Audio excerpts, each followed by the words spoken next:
ভোলাহাটের পেঁয়াজি কি ভাবছেন সবাই? পেঁয়াজি তো পেঁয়াজি, তাই না? এর সাথে আবার জায়গার কি সম্পর্ক? সম্পর্ক তো একটা অবশ্যই আছে। আমার এত জায়গার পেঁয়াজি খায়, কিন্তু আমার এই ভোলাহাটের পেঁয়াজিটা খুবই ইউনিক লাগে। তো সেটাই আজকে করব। এখানে আমি পেঁয়াজ নিয়েছি 250 গ্রাম মতো, এর সাথে কাঁচামরিচ, ফুড কালার, লবণ আর খাবার সোডা অ্যাড করে দিলাম। আর বেগুনি মিক্স থেকে টেবিল চামচের 1.5 চামচ মতো বেগুনি মিক্স নিয়ে নিচ্ছি।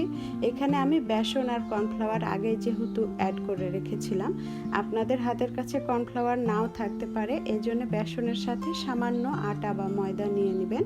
এখন সবগুলো উপকরণ হাত দিয়ে মাখিয়ে নিচ্ছি। তো যেহেতু সবগুলোই ড্রাই, এই জন্য আমি হাতে সামান্য পানি নিয়ে মাখিয়ে নিচ্ছি, এতে করে পেঁয়াজটা নরম হবে। তো মাখানো হয়ে গেলে একপাশে রেখে দিতে হবে। আর পেঁয়াজিতে কিন্তু পেঁয়াজের পরিমাণটা অনেক বেশি থাকে, এটা সবসময় খেয়াল রাখতে হবে। এখন কড়াইয়ে তেল দিয়ে দিলাম। আমার আগে থেকে ভেজে রাখা বেঁচে যাওয়া কিছু তেল ছিল, সেটাও দিয়ে দিচ্ছি। আর তেলটা মিডিয়াম টু হাই করে নিতে হবে, কখনোই হাই করতে যাবেন না, এতে করে পেঁয়াজিগুলো উপর থেকে পুড়ে যাবে আর ভিতরে কাঁচা থেকে যাবে। এখন আমি একটা একটা করে পেঁয়াজি দিয়ে দিচ্ছি।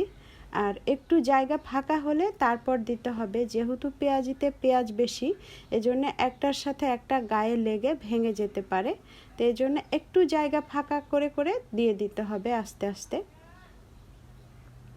এক পাশটা হয়ে গেলে আমি উল্টিয়ে দিব। এইভাবে দুই পাশই উল্টিয়ে খুব সুন্দর মতো মুচমুচে লাল লাল করে ভেজে নিতে হবে। তো ভিউয়ার্স, যদি রেসিপিটি ভালো লাগে অবশ্যই একবার হলেও ট্রাই করবেন। আমি কিন্তু বাসায় মেহমান এলে প্রায় এটা করে থাকি, মেহমানও খুশি আর আমারও তাড়াতাড়ি হয়ে যায়। তো মুচমুচে পেঁয়াজি, সবাই ভালো থাকবেন, সুস্থ থাকবেন। দেখা হচ্ছে আগামী ভিডিওতে। আল্লাহ হাফেজ।